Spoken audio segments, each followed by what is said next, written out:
मेरा नाम सैयद अली रज़ा है और हम पढ़ रहे हैं वेब सीरीज़ की लैंग्वेज HTML।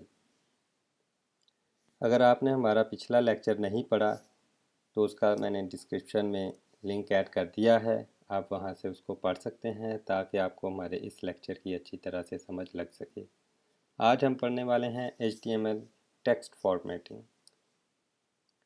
टेक्स्ट को फॉर्मेट करने के लिए बहुत से HTML के एलिमेंट हैं जिनको आज हम इस्तेमाल करेंगे, जो टेक्स्ट को खूबसूरत दिखाने के लिए इस्तेमाल किए जाते हैं और टेक्स्ट को डिफरेंट शेप्स देने के लिए इस्तेमाल किए जाते हैं। जैसे बोल्ड का टेक्स्ट टैग है, ये टेक्स्ट को बोल्ड करने के लिए इस्तेमाल किया जाता है, जो कि बी से यूज़ किया जाता है। स्ट्रोंग का टेक्स्ट टैग है, ये टेक्स्ट को इम्पोर्टेंट टेक्स्ट को शो कराने के लिए इस्तेमाल किया जाता है, ये भी नॉर्मली बोल्ड शेप में नज़र आता है।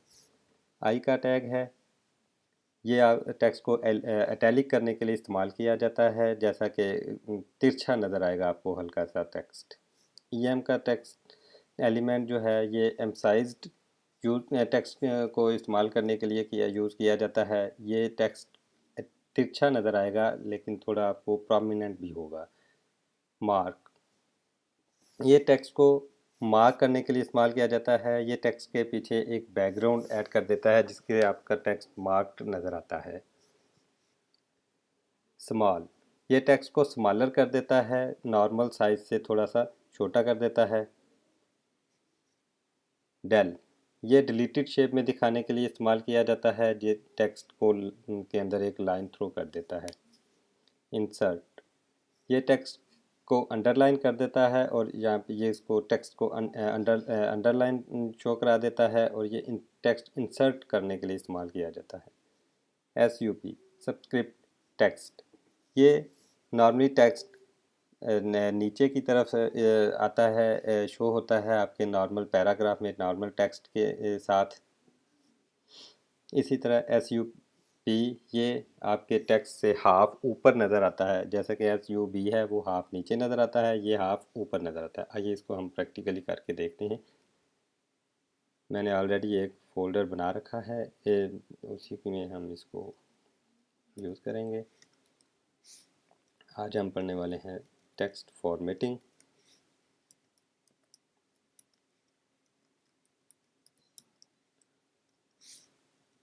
हम यहाँ पे कोई भी एक पैराग्राफ लगा लेते हैं, इसमें हम स्टाइल के एट्रीब्यूट यूज़ करते हैं और इसको सेंटर में कर लेते हैं और इसका फॉन्ट साइज़ जो है वो बढ़ा लेते हैं थोड़ा, ताकि आपको आसानी से नज़र आ सके।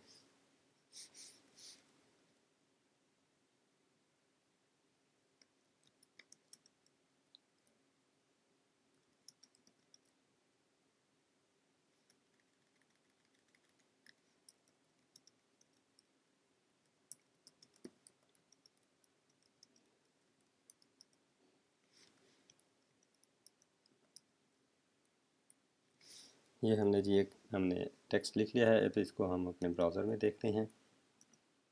ये जी हमारा टेक्स्ट नज़र आ रहा है कुछ इस तरह से सेंटर में। अब हमने इसमें सबसे पहले इस्तेमाल करना है बी का टैग, जो कि हमने पढ़ा था।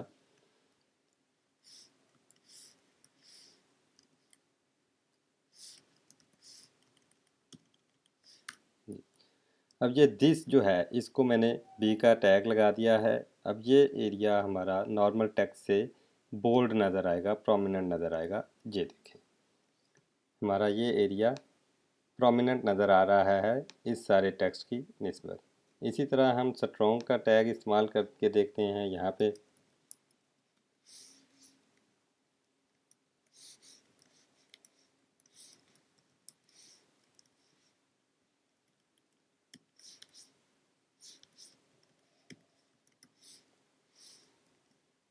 ठीक है जी, ये देखें, ये स्ट्रोंग का टैग इस्तेमाल किया। जैसा कि मैंने आपको पहले भी बताया था कि बोल्ड और स्ट्रोंग ऑलमोस्ट सेम काम करते हैं, जो कि टेक्स्ट को बोल्ड कर देते हैं। फिर हमने पढ़ा था जी इटैलिक, हम इसी टेक्स्ट को इटैलिक कर सकते हैं, जैसा कि हम यहाँ पे आई का टैग इस्तेमाल करेंगे। ये देखें, अब ये बोल्ड भी नज़र आएगा और इटैलिक भी नज़र आएगा। ये देखिए टेक्स्ट, ये बोल्ड भी नज़र आ रहा है और इटैलिक भी नज़र आ रहा है। इसी तरह हम EM यूज़ करके देखते हैं जी अपने टेक्स्ट के ऊपर।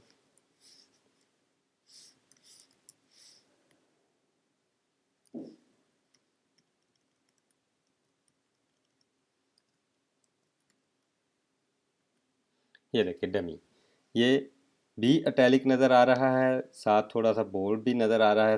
ये आपको मैं ये इसमें से स्ट्रॉन्ग ख़त्म करके दिखाता हूँ तो आपको डिफरेंस पता चल जाएगा। आई का टैग और EM का टैग बेसिकली करते क्या हैं। ये देखें, आई का टैग उतना प्रोमिनेंट नहीं होता है उतना जितना EM का टैग प्रोमिनेंट होता है। ये तिरछा ज़रूर होता है, दोनों तिरछे होते हैं, लेकिन EM का टैग जो थोड़ा सा प्रोमिनेंट भी होता है। तो नेक्स्ट हमारा था मार्क। मार्क जैसा कि मैंने आपको बताया था कि ये एक बैकग्राउंड ऐड कर देता है। तो ये देखिए, ये इसने टेक्स्ट के पीछे एक बैकग्राउंड ऐड कर दी। अब इसी तरह हमने पढ़ा था डिलीटेड।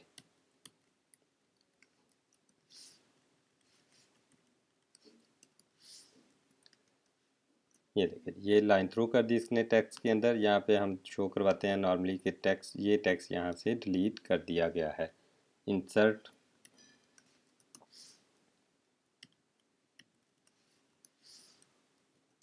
जैसा कि मैंने आपको बताया था कि ये किसी भी टेक्स्ट को इंसर्ट करने के लिए इस्तेमाल किया जाता है। ये टेक्स्ट के नीचे एक लाइन शो करवा देता है।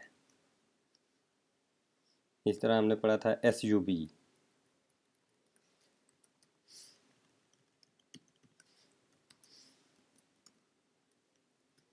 ये देखिए, ये नॉर्मल टेक्स्ट से थोड़ा सा हाफ से नीचे नज़र आता है, हाफ से नीचे शो होता है। ये नॉर्मली टेक्स्ट को इस तरह से दिखाने के लिए इस्तेमाल किया जाता है। और इसी तरह से मैंने बताया था आपको SUP, जो कि हाफ से ऊपर नज़र आएगा। ये देखिए, ये आपके टेक्स्ट से हाफ से ऊपर नज़र आ रहा है। ये नॉर्मली फ़िज़िक्स के फार्मूला या अपना केमिस्ट्री के फार्मूलाज को दिखाने के लिए इस्तेमाल किया जाता है, या मैथमेटिक्स के आप में यूज़ कर सकते हैं। तो ये तो था जी आज का हमारा लेक्चर, जिसमें हमने पढ़ा कि HTML की फॉर्मेटिंग, HTML में टेक्स्ट की फॉर्मेटिंग कैसे की जा सकती है। लेकिन इसके साथ ही जी हमारा आज का लेक्चर हुआ ख़त्म। और आप देखते रहें हमारा यूट्यूब का चैनल। हमारे आने वाली वीडियो का इंतज़ार करें, जिसमें हम आपको में नेक्स्ट लेक्चर देंगे। उसमें हम HTML का। अल्लाह हाफिज़।